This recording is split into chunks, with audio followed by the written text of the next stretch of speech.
Hello and welcome to Artists Soar.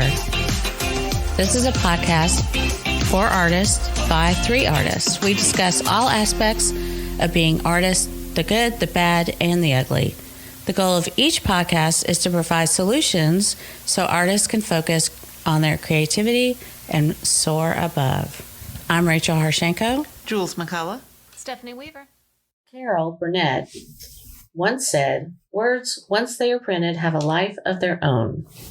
In today's episode, we're going to be talking about whether or not to print or not to print for local shows in your area. So, just take that so out. I don't know why I said so. I think you need to keep it in just so it makes it a little... No. This is all being left in. I can look at Julie and she's already looking at me like... Simplify. Yeah. So what is everybody working on? Let's see. So I'm kind of looking at Christmas right about now. You know, it takes me a little bit to actually put together any new Christmas cards, Photoshop stuff together, because I do a lot of pet portraits, but a lot of those pet portraits can easily be made into Christmas cards. All I got to do is do a little bit of Photoshop work, and that's one of the things that I procrastinate on because I suck at Photoshop. You don't suck at Photoshop. I'm not as good as Julie over here. Julie is just like phenomenal at Photoshop. Well, I know. That's her superpower. I know. It's her superpower. Yeah. So I'm working on Christmas in July, and I just finished a cat pet portrait that's in a Christmas tree, and I'm going to make that one of the Christmas cards. It's adorable, even if I do say so myself. You guys haven't seen it yet. The lady hasn't gotten it yet, so It's a gift from girl to her mom. Oh, that's sweet. Christmas. What are you working on, Julie? So on that note, I should be working on my... I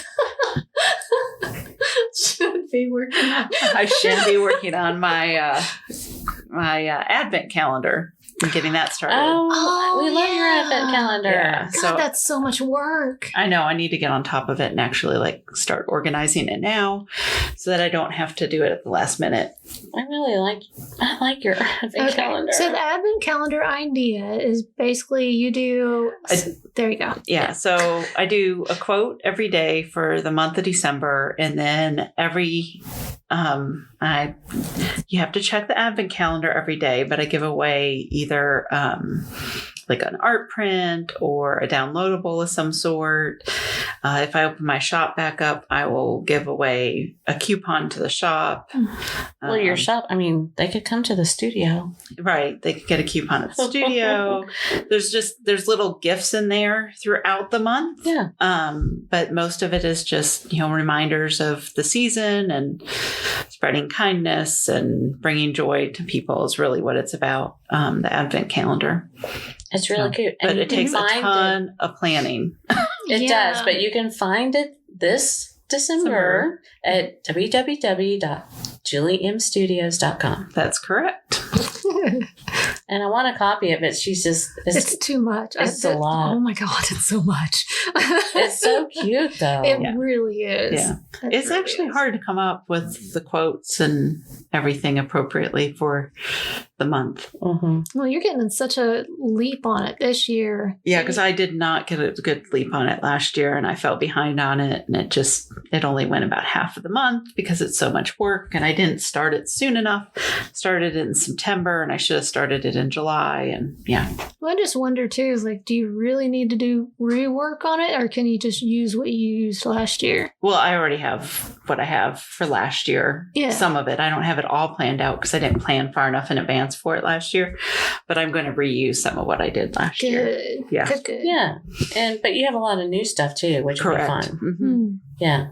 Yeah. So I'm finishing up an Obi-Wan Kenobi pop art thing, but I'm going to change him up. So right now his face is yellow, but I need to make it blue, and I need to work on the lightsaber, and there's some stuff I need to work on. Very cool. Yeah, he's very cool. So that's what I'm working on. And I need to... Christmas. You're welcome.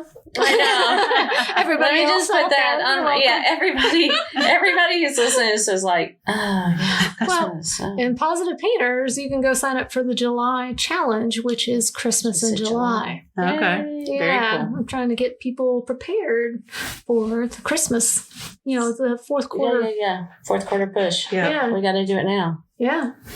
So, okay. So here is our subject for today. To print or not to print? That is the question. For art shows and fairs and things that are happening during the summer. What do you guys? Now, I know, Julie, you used to get prints heavy Yes. and have them, and they were ready to go. Right. Have you changed your tactic on this? If I was to do an art show again, I would not print as much as I printed. I think that was my ignorance going into it and not knowing enough people who had done art shows to talk to them about it. And yeah. I definitely think that you may have some things for print, but I think if you're going to venture out to an art show, you kind of need to know what the demographic is that's coming to the art show to know if you should print or not. That's a good idea. I wonder how you could find that out. Well, hopefully it just the depends show where people it would is. know. Yeah. Right. The directors could give you that information. Yeah. Like there was an art show in Atlanta where, that show I would have lots of originals for Dogwood Festival. I think that's what it's called. Yeah. Yeah, that's right. And there was one in Columbus, Ohio. I don't remember what it's called, but it was near the German area of downtown Columbus. And that one too, I would have a lot more originals than I would prints. The demographic that's coming to those was a lot They had higher influential. higher disposable income. Right, exactly. And then, but there's other shows around here that I would think that you'd want to have more prints available and less originals. Right. And I've not done any shows, just done them with you and you, actually. I go and help be an assistant. So, but right now I just do print on demand. I don't have any prints. And that's all I do now. Print prints. That's a legal term. Yeah. Yeah, I can use that. But I know you may have changed because you're doing something here in Madison every Saturday. So, what's your tactic on that? Even that, I don't take prints. Really? My objective is to get more pet portraits and people into the classes. So I'm not really trying to sell a lot of prints. I have a single basket of prints that I just honestly want to get rid of because I've had them for a while. I don't want them anymore. Just somebody take them. And and I'm actually giving some away. So I have part of my booth set up is a sign up to win this print. And so I get signups for that. Somebody wins it every week. And that works. The other thing that I'm actually creating prints for is for a local shop, Alabama Goods. So that one's actually, they want products. So I'm having prints made for that. But for actual shows, I would rather them go to my website. So my goal is to get them on my email list and then I send them. And if they speak to me specifically, like one lady told me, oh, I'd love a goat painting. The other one was like, oh, I'd love a hedgehog and I'd love a pig and all this. I write next to their name and that way I can target them for the specific piece of artwork and send them to my Etsy shop to get a print on demand. Because there's just so much. You get stuck with so many pieces. Yes. We were talking with Jim Solomon the other day, and he did shows all the time. That was his major breadwinner. Right. And he actually he weighed his trailer. And loading and unloading his photography work was 625 pounds. Oh my gosh. And that's not all just artwork. I mean, that's the tent and everything else. But 625 pounds that you're lugging around, I'm not going to do that by myself. Not happening. Not happening. And you get into the problem about accounting. Yep. The accounting for prints and having an inventory, having to deal with all that. Insurance. I'm just not interested. Right. Yeah. I'd be interested to know, like, we do have some friends who do art shows almost every week. Yeah. Brooke, our friend Brooke. Yeah. And I know she has a ton. She takes Oh my gosh, originals, but I know she has prints. Yeah. And it's just amazing. She's got it down to such a science now, too, of how she does it. And this is a girl that sold 800 paintings, original paintings, in a year. So if you can imagine how many prints she sold, it's probably a lot more than that. Yeah. And when you walk into her booth, it's just like a filing cabinet. Right. It's a lot. But I like her business model because her artwork is small. Yes. So it's not like a huge investment for someone to come into her booth and say, oh, I want this $40 painting. Yeah. Hopefully she's charging quite a bit. I'm hoping. But it's not really. I don't know. But really. I bought 2 of her pieces and I think I paid total of $70. Right. Okay. So about 35. It's a low price point. Yeah. Yeah. But I love, but she's rocking and rolling it. Oh, yeah. That's how they're making their living. Her and her husband. They're doing good. It's a choice with kind of whatever business model you want to have, I think. I personally, I don't like having a bunch of stuff. Yeah, I don't either. I've just got like too much. Yeah. In fact, I'm still selling prints in a bargain bin at the studio from when I used to do art shows. At Low Mill, Studio 120. Yeah. There's always a bargain. It's true. And those pieces look really great. And having they're gorgeous. And the prices are just enough to recover, really. Right. That's all it is. I mean, it's basically $12 a print. I don't care what size it is. It's $12 a print if it's in that bargain bin because I just want to get rid of it. But I need to recover my costs from matting and bagging and printing it. But now if I print anything, I just print it off my home printer. And but you have a good home printer. Right. So that's a key. Yes. Yeah. Yes. So I usually do print, So you don't even go any sort of print place and get your prints. No, I'm just going to print. But you do, right? Copy for myself. Yeah. So I know in one of our previous podcasts we talk about ways to save money and the shipping without the economy as it is. And so I actually found a place here in Huntsville. They're called Woodtech, and they'll actually take the image of your artwork and print it onto wood, and it looks freaking fantastic. I was awesome. It was really good. Yeah, and it's like $12 for like a 6x6, I think, is what I ended up on a 1/2-inch piece of wood, and I can resell those at Alabama Goods and make a profit. But so I found them. But I think, I banged my thing. What I think is interesting, I remember this probably about 3 years ago or 4 years ago, when I had Art Storefronts as my website. And I listened to their podcast, it was Art Marketing Podcast. And what they recommended and had success is they would print out one example of the print and have that in the booth, and then put a little QR code to order the print from their website. Yep. And that way they didn't have to be shipped right to your home in the size that you need. Yep. And that's that. From that point on, I was like, yep, never buying another print that's going to reside in my booth. Because it's so hard to know what people are going to want to buy too, and you never have the size they want, never, or in the frame that they want. Right. Yeah. Exactly. So just the prints. Yeah, frames can get damaged quickly. Yes. Especially if you're doing multiple shows. Yeah. Right. But I like the QR code thing, but I don't if I'm looking for artwork and I'm going to an art show, I don't know if I would QR code it, but maybe I would. I don't know.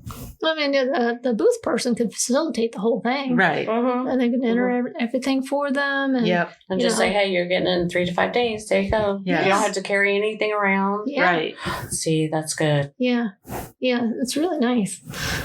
And they interviewed somebody on one of their art podcasts that had like a 6-figure show. Wow. Yeah, and they did a lot of it where it was just orders. One guy sold out, and then he was like, "Okay, well, I'm going to bring up my app." Yeah. Exactly. So let me ask you guys this for shows and local shows and things. Does it matter if it's an indoor show or an outdoor show? Or is it just like, like Dogwood? I'm sure that's out. Yeah, that's an outdoor. I mean, like, it's still very popular. I mean, is that still something you're going to go for? Just try and get in? Or do you look for things that are in an arena or inside? Well, and I can just tell you what I would go for the indoor shows. The only thing with the shows that I can think of off the top of my head that are indoor, you have a lower demographic that's looking more for crafty stuff than necessarily arts and crafts. Arts. Mm-hmm. Mm-hmm.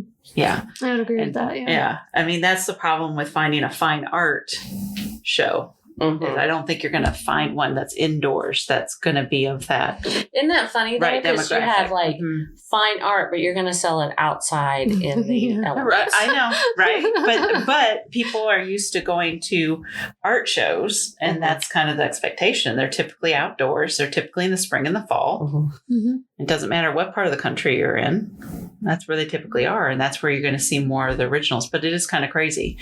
Like, why would you have that? I mean, you're taking a $5,000 painting and hanging it outdoors and putting it outside and having it in your van, and then dust kicking up everywhere. Yeah, I mean, it's just there's so many things wrong with that.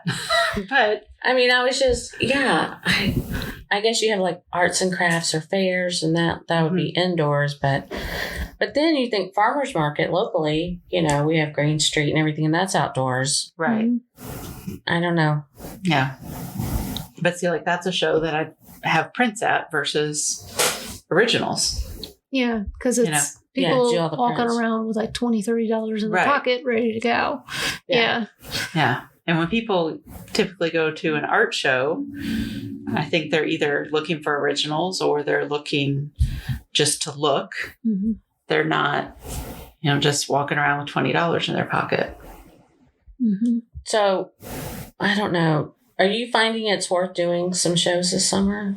Yeah, but again, my purpose is different. I'm just trying to get pet portraits, and so mine is a future sale. It's not like an immediate sale right there. Mm-hmm. So with a future sale, it's all about, tell me about your pet.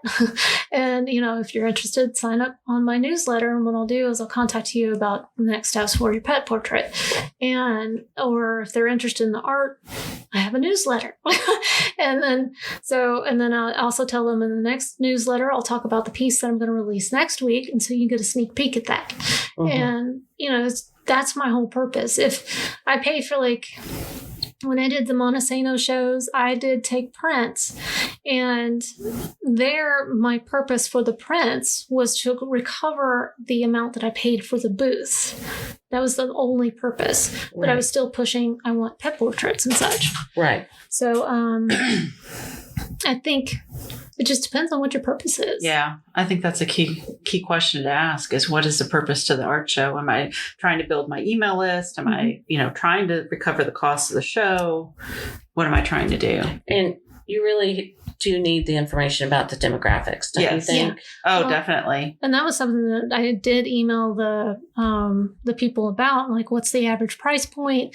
What should I expect? How many people are actually going to be there? Things like that. Because there were certain shows that I did that were for dogs, really. It was a fundraising event for dogs. Mm-hmm. And so that I knew there were going to be a bunch of kids. And so what I did was I just brought things that were more kids' activities, enough to refund or pay for my booth. That was good how you did that, though. Tell what you did for that. So that I had printed little postcards with, and I got the permission of the fundraising group that we were working with. When I say we, it's me and the mouse in my pocket when I was working with. Yeah.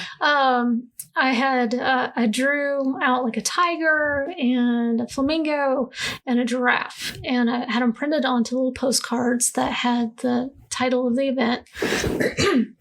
And kids would sit down and watercolor, pencil color, whatever. I had like 3 different mediums for them to sit and color with. And it was nice. I mean, the kids just kind of sat down, but that was a different demographic. I didn't even try to sell any prints. But it was like a 99 cents or $1 a card or I think something? I did $5 a card. Oh, there you go. Because it's a fundraiser. It's a fundraiser, and I even like the stack of cards that I had left over, I gave to the organization. They're using it for camps this summer, and it has my URL on the bottom. So it's advertising for me. And that's kind of how I looked at it.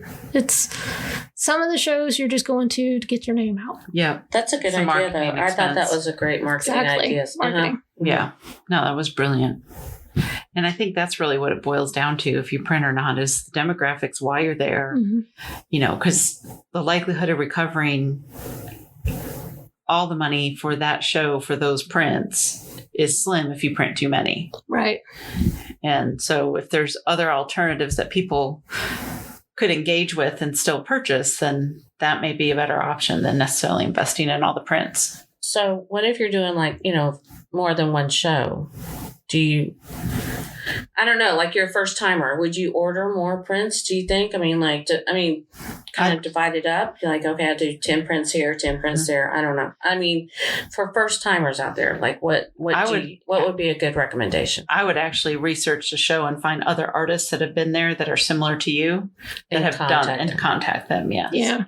Actually reach out, email, or call, right? Right. Because when I first started, I did the strategy that you're talking about, Rachel, which is I printed like 5 of every painting that I had. Yep. That's what I did. And I ended up with so many. Like, I'm still trying to get rid of some of these things. that's my bargain bin. Yes. So don't do that. Okay, so don't do that. Mistakes. Don't print 5 of everything. Yeah. Right. Because I remember, like, I had my dining room set up, and the kids were helping me put them all together with the mattings and the sleeves, stick the sticker on the back. Oh, gosh, yeah. No, never again. Nope, don't do it. No. I like the whole idea of, like, if you're unsure, the QR code, and you have multiple shows, say you've got like 2 or 3 shows until September, like maybe have a few of your favorites that you know will go, or that you just want to push, and then do the QR codes. Yeah. Learn from those first few shows, find out what works the best, and then have prints of those the next time. And be sure that you talk to other booths of other artists that are similar to you. You know, talk to other ones that have similar styles or similar mediums or whatever it might be, and see what they have found is successful. Yeah, and talk to the show organizer to find the ideal price points. Yeah. Oh, that's a good idea too. Yeah, that's a really good idea. Like, what's your medium and what's the demographic that you're geared towards? Who are you advertising this with? Are you doing any advertising? Is it only local area, or local radio, or is it print? And you can sometimes look at the vendor list from the year prior. Correct. And then you can and reach out to them. Are they going to do the show again? Are they going to submit to be juried again? Are they not? And why aren't they? What did they find unsuccessful from this show? Are they doing other shows, or they've just decided not to do any shows? Because you can always find the old lists. Yeah, that's a good idea too. That's a great idea. Yeah. So a little bit about print and a little bit about art shows. Yeah, right. A little bit about everything, which I kind of like. I don't think I'll ever do an art show, though. Never say never. You might be surprised. I know. I was going to say. Never. I wouldn't put it past me. But what do you guys do? Are you guys out there doing art shows every weekend? If so, how do you do it? I wouldn't even know where to begin. But have you tried the QR codes, or do you have a link to your website where they can just purchase online? Let us know in the comments. We love hearing from you. Until next time. Thanks for listening to Artists Soar, a podcast for artists by artists. And if you have any questions, feel free to email us at hello@artistssoar.com. And be sure to leave us a 5-star review on Apple Podcasts so you can get more of us, and we can bring in some sponsors to help you and help us.